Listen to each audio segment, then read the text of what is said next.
자, 다음 102페이지 총론인데요. 일단 관리시문이라는 과목을 좀 이해를 하셔야 돼요. 자, 관리시문은 기초 과목이 아닙니다. 기초가 아니라 일자의 회계원리, 시설개론, 민법과 이착 및 관계법을 기초로 해서 현장에 적용하는 과목이에요. 그래서 기초가 없는 과목이지만 일단 기본 나중에 기본서를 해석하기 위해서 우리가 몇 가지 알아야 할 점이 있기 때문에 우리가 기초 과정을 우리가 진행하는 겁니다. 자, 총론 과정에서는 주로 이제 용어의 정의입니다. 법에 정한 용어의 정의를 우리가 이해하면 그러니까 법조문을 해석할 수 있기 때문에요. 자, 첫 번째 보니까 이 102페이지입니다. 용어의 정의에서 보니까 건축 법령상 용어의 정의. 근데 이때 건축법을 보기 전에 법령이란 용어 하나 써. 이건 법의 체계인데 좀 이해를 하고 갈 겁니다. 여긴 우리 문제에서는 건축법령이다, 주택법령이다, 공동주택 관리법령이다 이런 형태로 문제가 출제가 되고 있기 때문에요. 자, 법령은 법의 체계입니다. 법령인데 자, 일단 법이란 게 있고 시행령이 있고 시행기준을 구분합니다. 그래서 우리가 건축법, 주택법, 공동주택관리법 이렇게 법으로 끝나는 게 있어요. 이 법으로 끝난 것은 국회에서 제정하는 재정법을 법이라 표현한 겁니다. 법이란 거. 법이란 것은 시시콜콜한 걸 다 정할 수 없어. 정할 수 없고 그걸 자 명령에다 의무집니다. 이걸 의임명령이라 표현한 거야. 의임명령은 시행령하고 시행규칙이 있습니다. 시행령은 대통령령을 의미하는 거고 자 시행규칙은 부령을 의미하는 겁니다. 이 두 가지를 합쳐서 명령이라 표현한 거야. 명령. 그래서 자 건축법에 보니까 이런 내용이 있어요. 건축 허가를 받을 때는 대통령령이 점에 따라 허가를 받아라 이런 뜻이 있단 말이야. 그럼 대통령에다 의무지였다는 거죠. 그 내용은 건축법 시행령에 그 내용이 있다는 뜻을 갖고 있어요. 또 어떤 점에서는 건축 자 국토교통이 정으로 국토교통부를 정한다 이런 뜻이 있어요. 그때 시행규칙에 그 내용을 갖고 있다는 얘기야. 이렇게 법과 명령을 합쳐서 법령이라 이렇게 표현한 겁니다. 법령. 그냥 시험에 나온 게 아니기 때문에 그냥 이해만 하시면 돼요. 그러면 건축 법령이라는 것은 건축법, 건축법 시행령, 건축법 시행규칙에는 용어의 정의가 된다는 뜻을 갖고 있어요. 이건 이해만 하세요. 첫 번째 대지란 용어 하나 써. 대지 중요한 거 없어요. 대지란 뭐냐? 건축물을 안전하게 우리가 건축한 하나의 필지에 토지를 대지한 거야. 그럼 대지 안에 건축물에 우리가 건축이 이루어진다. 그래서 건축이 이루어진 토지를 뭐란다? 대지. 그렇게만 이해하세요. 자, 넘어갑니다. 자, 건축물이라는 용어인데 이건 좀 이해를 많이 해야 될 거예요. 건축물. 자, 우리 이제 자, 우리 시험은 주택관리사 시험입니다. 그럼 우리는 자격증을 취득해서 무엇을 관리하는 사람이야? 주택? 주택관리사니까 무엇을 관리하는 사람이요? 주택. 그 주택이 이제 건축물의 일부가 되는 겁니다. 자, 무엇을 건축물이라 할 거냐? 이건 건축법에서 정의를 하고 있어요. 그 때문에 건축물은 건축법이 가장 일반법이 되는 거야. 일반법. 자, 건축물이란 토지에 정착하는 공작물 중에서 지붕과 기둥 또는 벽이 있는 것을 건축물이라 했다. 뒤에 무시하시고. 자, 그럼 첫 번째 건 뭐냐? 토지에 정착이 돼야 돼. 그럼 공중에 떠 있는 것은 건축물이 아니다. 라는 뜻이. 두 번째 공작물이어야 돼. 공작물은 뭐냐? 사람이 인위적으로 만든 물건이라는 뜻이야. 그럼 자연 발생하는 물건은 건축물이 아니다. 라는 뜻이. 자, 공작물이 있어서 부위가 있어야 돼. 지붕과 기둥 또는 지붕과 벽으로 구성된 게 건축물이랍니다. 그래서 크게 두 가지 있어요. 자, 이렇게 지붕과 기둥으로 구성된 것도 건축물이 되고 지붕과 벽으로 구성된 것도 건축물이랍니다. 자, 이걸 보니까 자, 지붕, 기둥, 벽이 있어요. 그럼 건축물이 되기 위해서는 반드시 필수로 갖춰진 게 있어. 무엇이 있어야 된다? 지붕이 있어야 돼. 근데 기둥과 벽은 선택상이 되지. 그럼 지붕이 없는 건축물은 존재할 수 있다 없다? 없다는 얘기지. 다만 기둥과 벽은 우리가 선택상이 된다는 얘기야. 자, 그럼 제가 담당하는 과목은 공동주택관리 실무입니다. 그럼 주택 중에서도 무슨 주택을 관리하는 거다? 공동주택. 자, 공동주택 중에서도 자, 아파트가 가장 많이 있어요. 자, 아파트도 있고 연립주택도 있고 다세대 주택도 있어. 그 중에서 아파트가 가장 많아. 자, 아파트 지붕 있어요 없어요? 있죠. 자, 이렇게 박공지붕만 지붕이라 평지붕도 지붕이에요. 지붕이야. 자, 1층에 필로티 구조에서 기둥이 있는 경우도 있죠. 자, 그다음에 벽으로 구성된 경우도 있지. 근데 아파트는 대부분 기둥식보다 이렇게 벽식 구조에서 내리폭 구조 있어. 자, 그럼 우리 관리 대상은 아파트도 건축물이다 건축물이 아니다? 건축물에 해당이 됩니다. 여기 지붕도 있고 기둥도 있고 벽이 있기 때문에. 그럼 일단 그럼 아파트에서 적용되는 가장 일반법은 건축법이 되는 거야. 무슨 법? 건축법. 그럼 나중에 특별법으로서 그러니까 주택법이 있는 겁니다. 주택법 있고 공동주택 관리법도 있다는 거. 그래서 이것만 기억하세요. 우리 관리 대상은 주택도 건축법상 건축물이다 건축물이 아니다. 건축물이다만 이해하시면 되는 겁니다. 이 자체는 법계에서 나온 거고 신문 그렇게만 이해하자. 자, 그러면 건축법에서는 이 건축물을 용도별로 분류하고 있어. 용도. 이걸 건축물의 용도랍니다. 자, 건축물의 용도란 무엇이냐? 건축물의 종류를 자, 분류한 것을 용도라는 거야. 어떻게 분류할 거냐? 유사한 구조, 자, 이용 목적 및 형태별로 분류한 것을 건축물의 용도라 하는 거고, 이 건축물 용도 안에는 29가지 용도가 있어요. 29가지. 자, 29가지는 쓰지 마세요. 9가지에서 주택의 용도에는 크게 2가지 용도가 있습니다. 단독주택의 용도가 있고, 자, 공동주택의 용도 2가지 나죠. 가지고 자, 시행령에 보니까 자, 각 용도별로 단독주택은 4가지가 있어요. 단독주택, 다중주택, 다가구주택, 공간으로 구성되어 있고, 공동주택 안에는 아파트, 연립주택, 다세대주택, 기숙사로 구성되어 있어. 그게 이제 세부적인 용도가 돼. 그건 다음 주에 정의할 겁니다. 그래서 자, 건축물의 용도 안에 주택의 용도에는 크게 몇 가지가 있더라? 2가지. 단독주택의 용도가 있고 공동주택의 용도가 있다면 이해하세요. 그럼 우리 다른 용도 알 필요 있다 없다? 없다. 우리 2가지 용도만 알면 우리가 준비를 하시면 되는 겁니다. 준비를. 넘어가서 자, 건축 설비가 났어요. 건축 설비. 자, 건축 설비란 건축에 설치하는 모든 설비를 건축 설비라고 그래. 근데 여기서 좀 우리 개념을 가질 게 있어요. 자, 나중에 우리가 이제 다음 주에 볼 건데, 자, 우리 공동주택도 건축물이 아니다. 건축물이다. 근데 이 건축물이 크게 2가지 부분 구성되어 있어요. 자, 각 세대가 사용하는 전유분, 각 세대만 이용하는 전유분이 있어요. 한 세대만 이용하는 전유분이 있고, 여러 세대가 함께 이용하는 공용부로 구성되어 있어요. 공용부분. 자, 그럼 소장으로 배치되면 여러분 공동주택이란 건축물을 건축해야 돼요. 그래서 전유부분 한 세대만 이용하는 부분을 전유부분, 2세대 이상은 이용하는 부분을 공용부분이라고 그래. 그럼 여러분들은 소장으로 이제 부임을 받았어요. 부임을. 자, 그러면 자, 공용부분에 한해서만 관리할까요? 전유부까지 함께 여러분이 관리해 줄까? 함께. 자, 우리 공동주택 관리심은요, 공용분의 관리심이지 전유분 관리 대상 목적이 아닙니다. 이 전유분은 전유분을 점유하고 있는 입주민들이 자기 책임하에 자기 비용으로 관리하는 겁니다.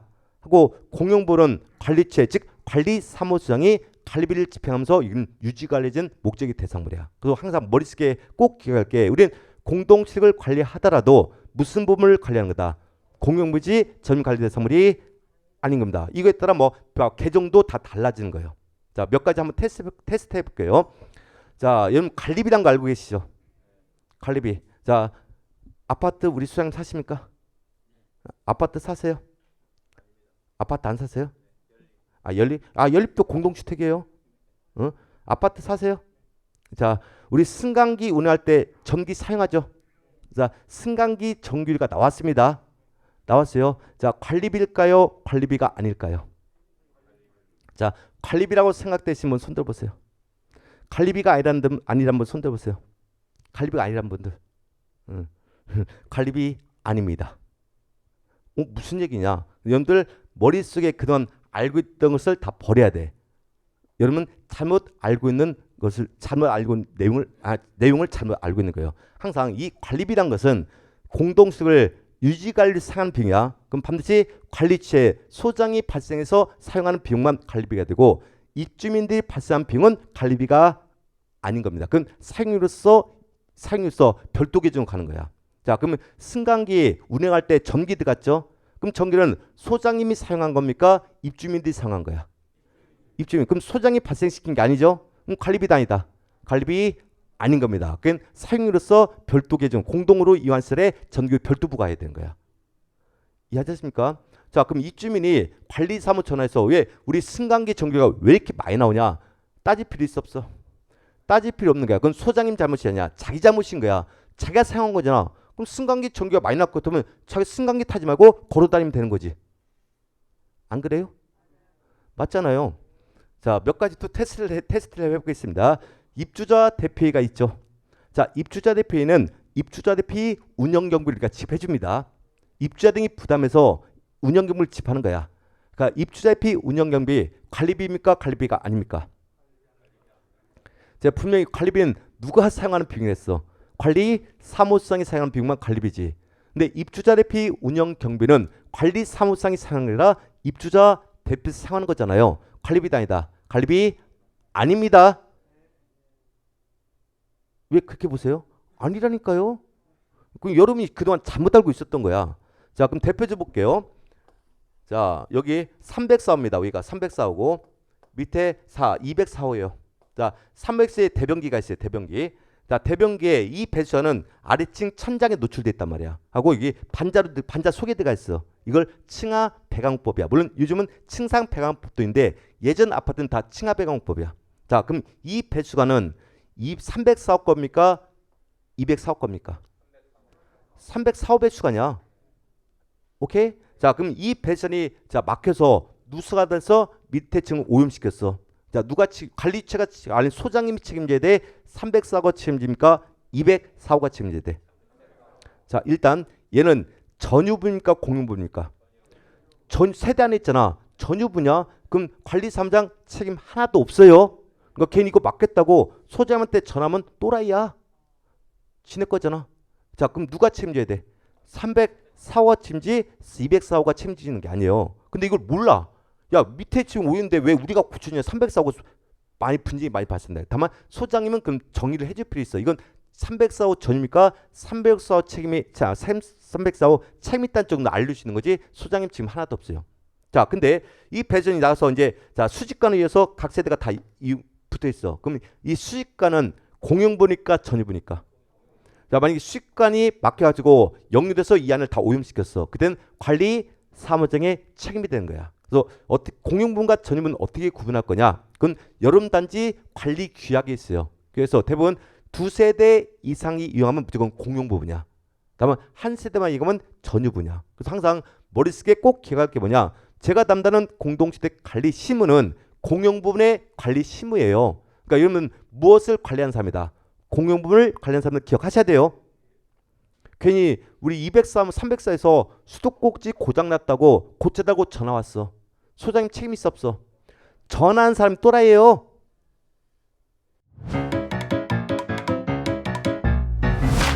에듀윌 유료 회원만의 명품 자료 서비스.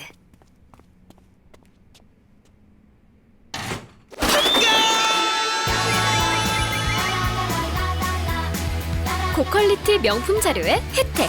오직 에듀윌 유료 회원에게만. 에듀윌. 전화하면 안 되는 거예요. 아니 304 수도꼭지가 고장났어요. 관리사무 전화해서 고쳐달라면 돼 안 돼? 그러니까 우리는 이제 배운 사람이니까 절대 전화하지 마세요.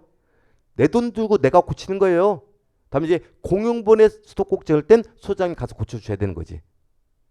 이해하셨습니까? 자, 그럼 이 승강기는 이따 보면 주택법에서 부대수를 분류돼서 공용보호냐. 그리고 이건 우리 관리대상 목적물이 되는 겁니다.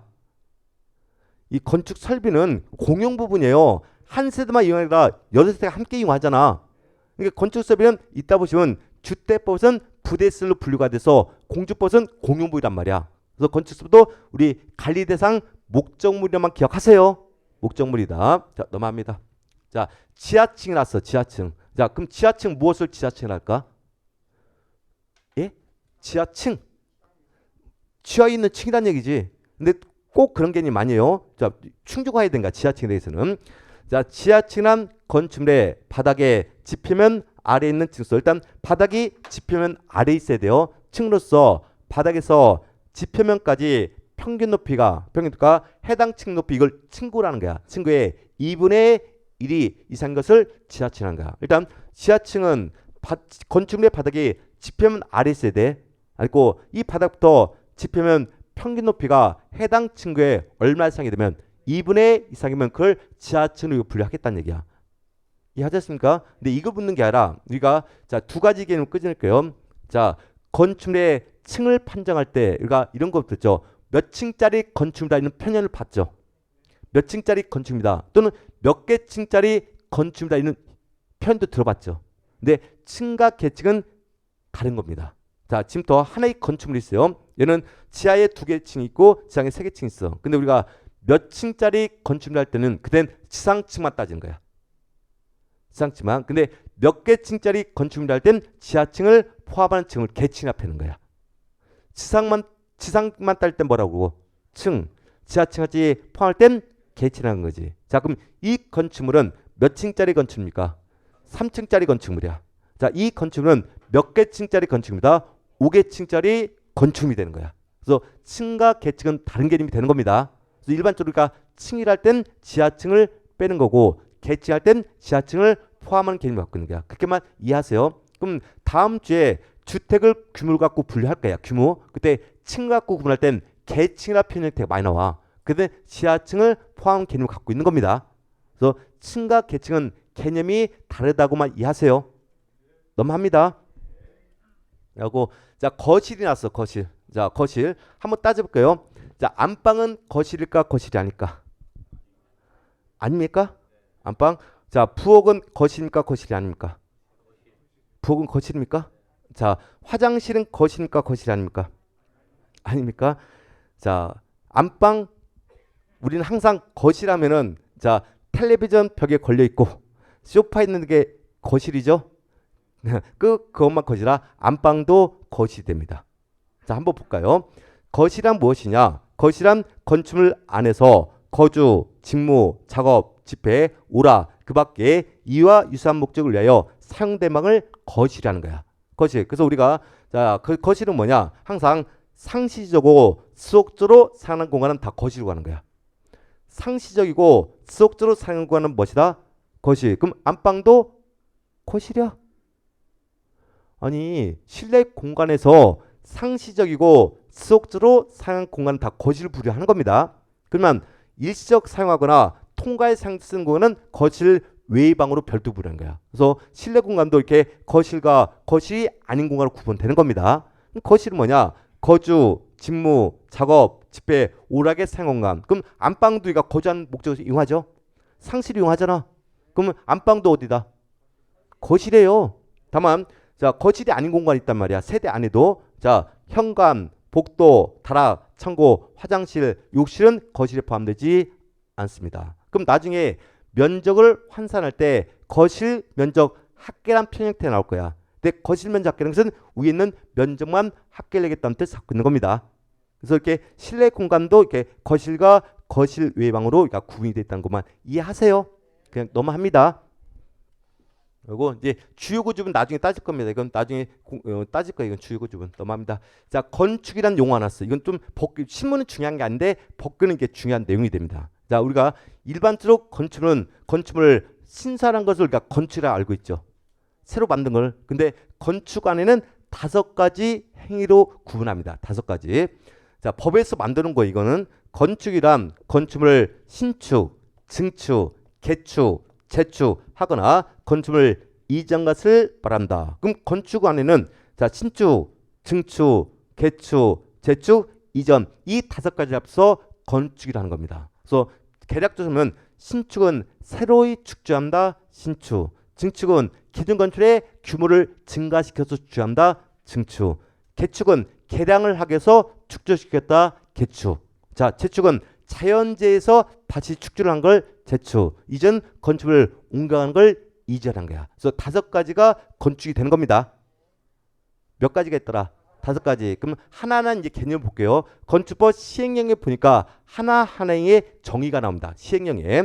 자, 건축의 세분에서 신축이란 용어가 났어. 자, 신축이란 용어는 무슨 뜻이냐? 건축물이 없는 대지, 있는 대지다 없는 대지다. 없는 대지에 새로 건축물 축조한 것을 일반적으로 신축이라 하는 겁니다. 근데 단서가 많아. 가르고 보니까 자, 기존 건축이 해체되거나 멸시되는 대지를 포함하여. 그러면은 기존 건물이 있었다 없었다? 있었다. 있었는데 해체나 멸시돼서 없었다는 얘기야. 근데 해체와 멸시는 무슨 뜻이냐? 해체란 것은 사람이 인위적으로 없애면 해체한다고 그래. 하고 자연재해에서 없어진 걸 멸시된다는 겁니다. 사람이 인위적으로 없애는 거 뭐라고 그러고 얘가 철거해서 해체하는 용어로 바뀌었어요. 자, 자연재해에서 없어진 거 말한다. 멸시. 멸시된 것도 그러니까 멸시된 대지에 새로 축조해도 무엇이 된다? 신축. 근데 갈고 또 있네요. 부속 건축만 있는 대지에 새로 주된 건축을 축조한 것도 포함한다 했어. 그럼 얘도 신축이라는 얘기야. 다만 개축 또는 재축하는 것은 포함한다 제한다. 제한다. 무슨 얘기인지 하나도 모르겠죠. 이해 안 가시죠? 지금 또 그림을 갖고 제가 설명할 겁니다. 신축 이게 크게 3가지 행위로 구분하는 거야. 3가지. 자, 첫 번째 좀 이따 그림을 볼 거고 건축물이 없는 대지에 새로운 건축물을 축소시켰다 무엇이 된다? 이게 가장 일반적인 신축이 되는 겁니다. 두 번째, 기존 건축물이 해체되거나 자 멸실된 배제에 종전 규모보다 크게 건축물을 축소했다. 신축. 자, 종전 규모와 같게 축소했다. 크게 축소했다. 크게 축소하면 신축이에요. 만약 같게 축소하면 걔는 개축이나 재축이 돼버리는 거야. 자, 그러면 부속 건축만 있는데 이제 주된 건축을 축소해도 신축이야. 그럼 신축하는 크게 몇 가지 구분하는 거다. 세 가지. 이제 그림 보고 설명할게요. 현재 A란 대지가 있어. A란 대지인데 이 대지 안에 건축물이 현재 없는 상태입니다. 없는 상태에서 사료의 축조를 시켰답니다. 무엇을 한다? 신축. 이게 가장 일반적인 신축이 되는 겁니다. 두 번째, 현재 자 기존 건축물이 있어. 기존 건축물에 10제곱, 자 100제곱미터인 기존 건축물이 있는 거야. 얘를 전부 해체시키거나 전부 멸시됐습니다. 전부야 하고 자 종전 규모보다 크게 110제곱미터로 축조시킨 거야. 그럼 무엇이 된다? 신축. 종전 규모보다 크게 같게. 크게. 만약에 100제곱미터 전부가 철거됐어. 해체가 됐어. 종전 규모와 똑같이 축조가 되잖아. 개축이라 합니다. 똑같이 축조가 되면 뭐가 된다? 개축. 자, 자연재해서 전부가 멸시됐어. 똑같은 규모로 축조하면 재축이 돼버려. 하고 더 크게 축조하면 신축이다 하는 겁니다. 이해하셨어요? 자, 세 번째, 현재 A 대지 안에 자 부속 건축물만 있는 거야. 건축물인데 무슨 건축물이? 부속 건축물이 있는데 이제 주된 건축을 신축을 시켜버렸어. 그러면 신축이 돼버려. 현재 A란 대지 안에 부속 건축물이 현재 있어요. 있는데 거기다 주된 건축물 축소하잖아. 무엇이 된다? 신축. 이해하셨습니까? 이따 보시면요. 주된 건축이 있는 대지 안에 부속 건축물 축소하잖아요. 걔는 증축이라고 그래. 증축이야. 다음은 부속 건축이 있는 대지에 주된 건축을 축소하면 걔를 신축이라 표현한 겁니다. 근데 일반적으로 우리가 신축에는 뭐 이런 개념도 있지만 물론 법규에서는 이것도 구분해야 돼요. 근데 우리는 일반적으로 이것만 기하시자. 자, 건축물이 없는 대지에 사료에 축조한 걸 무엇이 한다? 신축. 근데 자 이건 좀 이해하실게. 이 건축행위도 소장님의 관리 대상이 되는 게 있고 관리 대상이 아닌 것도 있어요. 근데 소장님은 만들어진 아파트에 가서 우리가 관리해 주는 거죠. 그럼 소장님이 있을 때는 이미 신축이 끝난 상태지. 그럼 신축은 소장과 관련이 있을까 없을까? 전혀 관련이 없습니다. 신축 전혀 관련 없어요. 그냥 넘어갑니다. 자, 증축은 뭐냐? 규모를 증가시켜서 축조한다. 증축이 돼요. 증가시킨다. 자, 기존 건축물이 있는 대지에는 기존 건축이 있는 거죠. 대지에 건축물의 건축 면적, 연면적, 층수 또는 높이를 늘린 것. 그러니까 규모를 늘리기 위해서 축조했으니까 뭘 한다? 증축. 이 안에 또 크게 세 가지가 있어요. 자, 기존 건축의 단속에 규모를 늘리는 것도 있고 기존 건축의 일부를 해체나 멸시. 얘는 전부가 아니라 일부예요. 일부고 종전 규모보다 크게 건축을 축소한다. 자, 일부가 해체나 멸시됐습니다. 종전 규모보다 크게 같게. 크게. 만약에 규모가 같게 축소가 되죠. 그럼 개축이나 재축이 되는 거야. 일부예요. 자, 그러면 주된 건축물이 있는 대지에 부속 건축물 축소하면 증축. 자, 그림을 볼게요. 현재 자, 이 A 대지 안에 100제곱미터인 건축물이 있어요. 거기다가 자 10제곱미터를 그러니까 증가시켜 버렸어. 10제곱미터를. 그럼 면적이 증가된 거죠. 무엇인다? 증축. 이게 가장 일반적인 증축이 되는 겁니다. 현재 자 100제곱미터인 건축물이 있어. 100제곱미터. 근데 10제곱미터를 자 해체하거나 멸시됐습니다. 자 100제곱미터인 건축물이 있었는데 10제곱미터를 해체하거나 10제곱미터가 멸시됐다는 얘기야. 이게 멸시된 10제곱미터보다 더 크게 15제곱미터로 축조를 시킨 거야. 그땐 증축이 돼. 자, 100제곱미터 중에서 10제곱미터를 해체하거나 멸시돼서 없어진 거야. 근데 10제곱미터보다 크게 15제곱미터 축조를 했다는 얘기예요. 그땐 증축이야. 증축. 만약에 10제곱미터를 해체했습니다. 근데 똑같이 10제곱미터로 축조가 되면 개축이야. 자, 10제곱미터가 자연재해서 멸시됐어. 똑같은 규모 축조하면 재축이 되는 거야.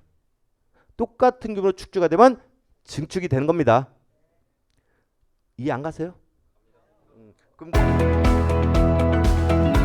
저는 정보가 곧 합격이라고 생각해요. 기출문제 특강이나 모의고사 자료집을 주시는 것도 좋았고 그 중에서 제일 좋았던 건 교수님의 쪽집게 정보였어요. 약간 합격을 위한 종합 패키지 선물을 받는 그런 느낌? 에듀윌 유료 회원 꼭 추천합니다.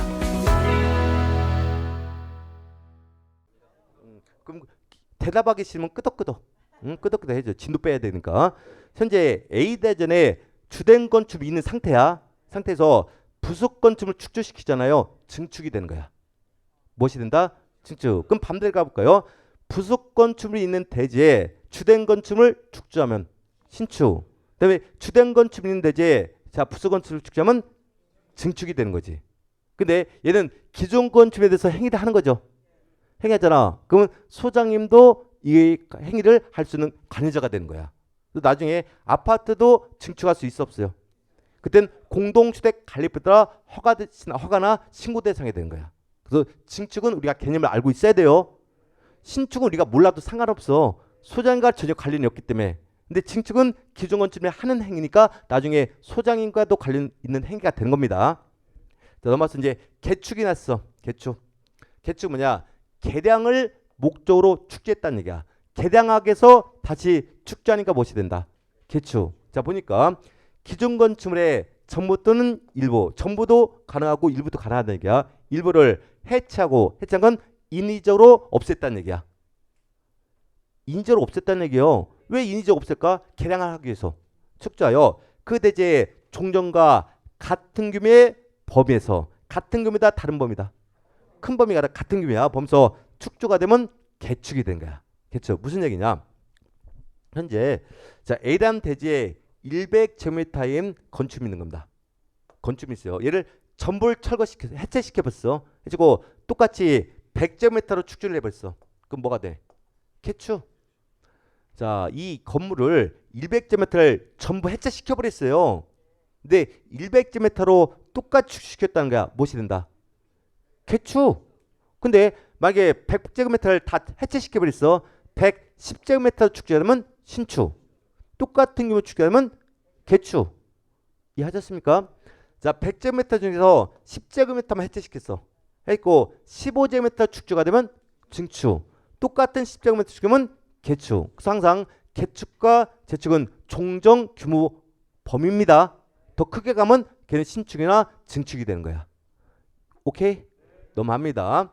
자, 재축이에요. 재축 뭐냐? 자연재해가 발생하여 다시 축조했다. 재축이야. 자연재해란 뜻이에요. 자 보니까 건축물이 천재지변이나 그 밖에 재해로 멸시된 경우, 그래서 해체란 것은 사람이 인위적 없애는 걸 해체라는 거고, 멸시는 자연재해에서 자연현상으로 없어지는 걸 멸시하는 겁니다.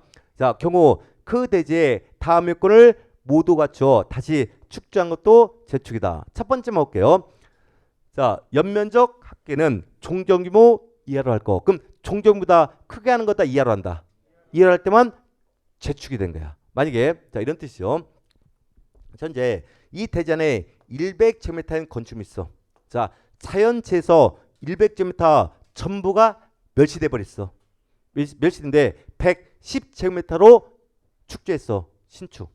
근데 100제곱미터 이하로 축제하면 재축. 이해하셨습니까? 자, 100제곱미터 중에서 10제곱미터만 멸시됐어. 멸시했어. 근데 20제곱미터 축제가 되면 증축. 근데 똑같이 10제곱미터 이하로 축제하면 재축. 이해하셨습니까? 그래서 자연재해에 따라 자 다시 축제했다 재축. 근데 항상 개축과 재축은 종전 규모 범위에서 하는 겁니다. 그러면 개축과 재축도 기존 건축에 대해서 행위를 하는 거죠. 그러면 소장과 일련의 관련이 있는 행위가 되는 거야. 그래서 아파트는 증축과 개축과 재축이 다 이루어지는 겁니다. 그땐 공동주택 가입에 따라 허가나 신고 대상 행위가 돼. 그래서 소장님이 관여하는 행위가 되는 겁니다. 넘어서 이전이 났어. 이전. 자, 이거 보기 전에 자 우리나라 민법이나 공법은 자 무슨 법을 따라가고 있을까요? 독일법. 네? 독일법을 따라가는 거예요. 근데 독일에서 직접 받은 게 아니에요. 일제 강점기를 거쳐서 일본에서 돌아서 들어왔단 말이야. 물론 현재 많이 바뀌었지만. 근데 이전은 뭐냐? 건축물을 옮겨가는 행위야. 여러분들 상식적으로 볼까요? 15층 아파트 지게차 떠서 옮겨갈 수 있어 없어?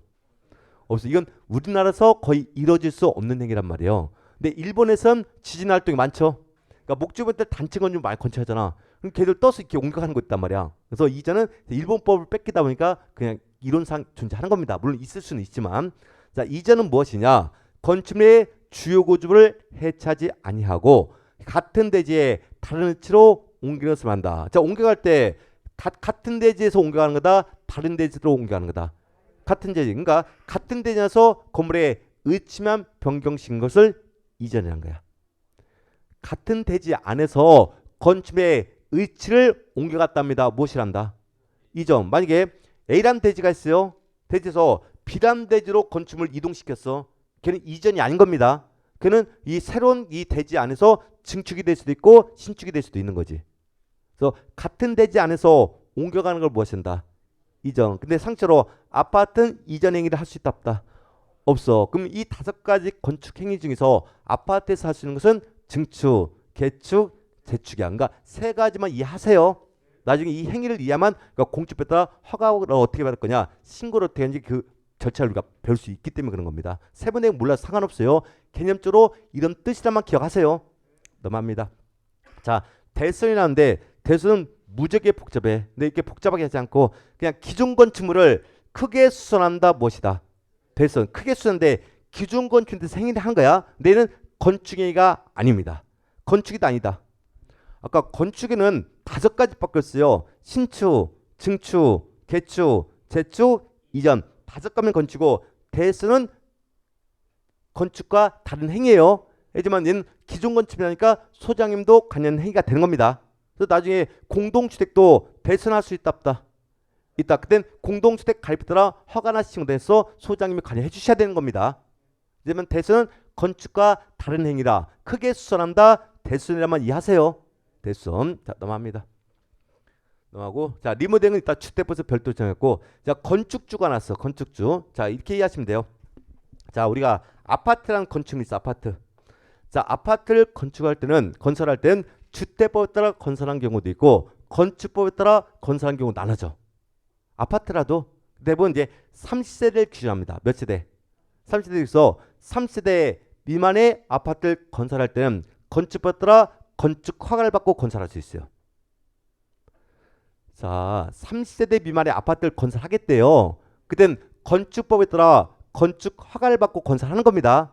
하고 사용 승인 받고 우리가 입주가 가능한 거야. 근데 3세대 이상부터는요, 주택법에 따라 사업기술을 받고 건설해야 돼. 하고 건설을 해야 되면 사용 검사란 중검사 절차 받고 입주가 되는 거야. 이해하셨어요? 규모에 따라 건축법을 따라가는 게 있고 주택법을 따라가는 게 있어요. 근데 주택법은 일정 규모 이상 할 때만 적용하는 겁니다. 그럼 건축주는 뭐냐? 건축법에 따라 건축물을 축조한 자를 건축주라는 거야. 건축법에 따라 건축물을 축조한 사람은 뭐란다? 건축주. 이따 보시면 주택법에 따라 공동층을 축조하잖아. 그러면 그 사람은 사업주체라고 그래. 용어가 달라서 앞으로 건축주란 용어라면 이 사람은 건축법에 적용을 받는 사람만 이해하세요. 건축법. 자 넘어갑니다. 자 발코니가 나는데 여러분들 아파트, 자 아파트에 자 발코니가 있습니까? 베란다가 있습니까? 자 아파트에 있는 건 베란다라고 생각되는 분 손 들어보세요. 발코니가 있다고 생각되는 손 들어보세요. 손 안 드시면은 2가지 하나 찍는 것 때도 손을 못 들어요. 자 일단 갈 겁니다. 자 발코니란 무엇이냐? 발코니란 건축의 내부와 외부를 연결하는 완충 공간으로서, 완충 공간이에요. 자 전망이나 휴식 등의 목적으로, 목적은 전망과 휴식의 목적이야. 목적으로 건축물의 외벽에 접하여 부가적으로 설치한 공간을 발코니라고 그래. 자 외벽에 부가적으로 설치됐답니다. 이걸 무엇이란다? 발코니. 자 그럼 아파트는 자 보세요. 자 세대 바깥에 이렇게 부착돼 있죠. 여기 나서 전망도 하고 휴식도 하잖아. 그럼 얘는 외벽에 부가적으로 부착돼 있죠. 발코니일까 베란다일까? 발코니지 베란다가 아닌 겁니다. 엄연히 발코니와 베란다는 다른 개념이에요. 테라스도 다른 개념이에요. 얘는 아파트인 것은 무엇이다? 발코니. 베란다 아니에요. 여러분들은 잘못된 용어를 그동안 사용하고 있었던 거예요. 이따 그림 보여줄 겁니다. 자, 그러면 자 얘는 원칙적으로 이 발코니는 전망이나 휴식 등의 목적으로만 이용하는 겁니다. 휴식 목적으로. 근데 이 경우 주택에 설치되는 발코니로서 국토교통부장이 정하는 기준에 적합한 발코니는 필요에 따라 거실, 침실, 창고 등의 용도 사용할 수가 있다. 그래서 발코니도 확장해서 우리가 사용하잖아. 기준에 주면 발코니도 확장이 가능한 겁니다. 그걸 우리가 거실 확장한다, 발코니 확장한다 하잖아. 그런 내용도 버려야 돼요. 자, 이걸 공동주택 가입선 비내립벽 철거라는 겁니다. 자, 우리 거실하고 발코니에 유리가 있죠. 유리. 걔는 벽일까요? 창일까요? 우리 거실하고 발코니 사이에 바람 들지 말고 막오는 거 유리가 들어가 있잖아요. 걔는 벽일까요? 창일까요? 창입니까? 자, 아파트는 그게 내립벽하고 비내립벽이 있는 거예요. 자, 철근이 배근되어 있는 벽은 다 내립벽입니다. 걔는 절대 철거 못합니다. 그냥 철근이 배근되어 있는 벽은 내립벽이에요. 아파트가 대표적인 벽식 구조이기 때문에 내립벽 철거는 그냥 무너지는 겁니다. 오케이? 자, 그러면 자, 철근이 배근되지 않은 것은 비내립벽이야. 비내립벽이죠. 걔는 자, 그럼 그 유리는 거실하고 발코니 경계선을 막고 있는 거지. 걔는 벽입니다. 창이 아니라 벽이에요. 발코니 바깥에 있는 것은 창이고, 자, 발코니하고 거실 경계 사이에 유리로 막혀 있잖아요. 경계벽으로 막혀 있잖아. 경계를 닿는 벽의 벽. 근데 철근이 배근돼 있어, 안 돼 있어? 안 돼 있잖아. 그는 비내립벽이 되는 거야. 그래서 우리가 거실 확장한다고 할 때 그 절차는요, 거실 확장 찾아봐도 법이 없어요. 걔는 비내립벽 철거를 찾으면 그 절차가 나오는 거야. 그래서 앞으로 우리는 배운 사람이지 않습니까? 배운 사람이 발코니를 확장한다, 거실 확장할 때 우리는 무엇이라 표현한다? 비내립벽 철거라고 표현을 써야 되는 겁니다. 하고 자꾸 법하고 친해져야 되는 거예요. 자, 지금부터 제가 테라스하고 발코니하고 베란다를 지금부터 구분해 줄 겁니다. 그림이 나와 있어요. 자, 우리가 이 단독주택 같은 자, 출입문 1층을 성토시켜서 데크 등에서 넓은 공간을 이용하는 부분이 있죠. 이걸 테라스라고 그래.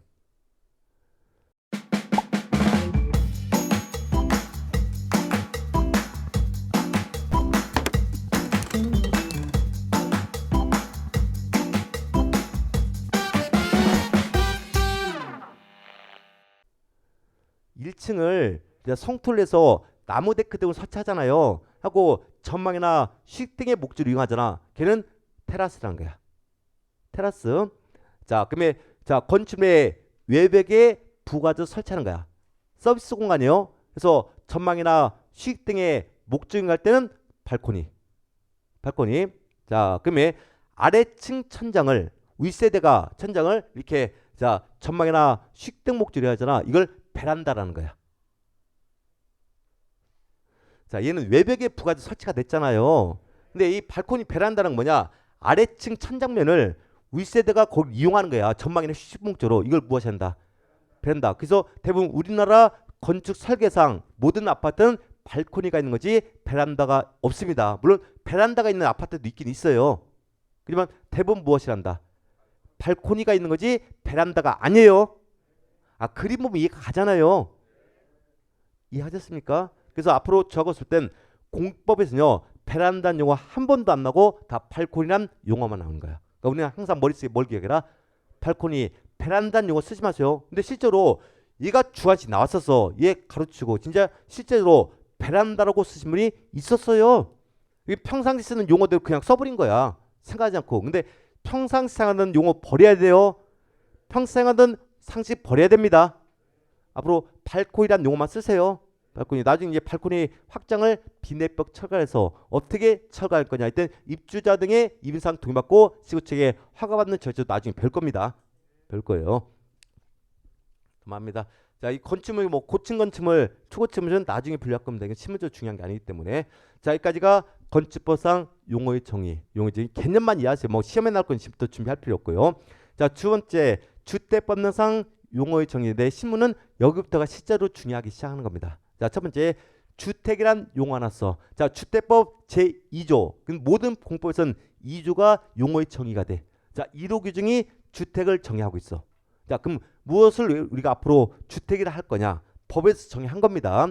주택이란 세대의 구성원이 장기간 독립된 주거 생활을 할 수 있는 구조로 된 건축의 전부 든 일부 및 그 부속 토지를 말합니다. 그럼 첫 번째, 자 주택도 건축물이다, 건축물이 아니다. 건축물이다. 그러니까 건축법상 건축물이에요. 첫 번째 주택에 대해서는 첫 번째 구조가 독립된 주거세를 할 수 있는 구조, 즉 독립구조가 되대. 독립구조란 거 뭐냐? 세대 구성원이 다른 세대 구성원부터 사생활의 보호를 받을 수 있는 구조가 독립된 구조야. 그래서 독립된 구조는 침실과 욕실과 부엌 등을 독립적으로 사용된 것을 독립된 구조를 하는 겁니다. 한 세대가 다 이용하는 독립된 구조를 하는 거예요. 자, 그러면 자 주거가 가능하더라도 독립된 구조가 아니랍니다. 주택이 될 수 있다 없다? 없다. 그래서 반드시 주택법상 주택은 독립된 구조가 돼야 되는 겁니다. 자, 그럼 우리 생활 주변에 기숙사라는 게 있죠. 기숙사. 먹고 자고 할 수 있어 없어요? 먹고 자고 주거 가능하잖아. 근데 기숙사라는 것은 보세요. 침실은 독립돼 있죠. 독립죠. 근데 욕실과 부엌은 공동치사 구조나 공동 욕실, 화장실도 있잖아. 그럼 독립된 구조가 아닐까? 아니죠. 자, 특이한 건 이 기숙사는요. 건축 법령에선 공동주택 안에 포함이 돼 있어.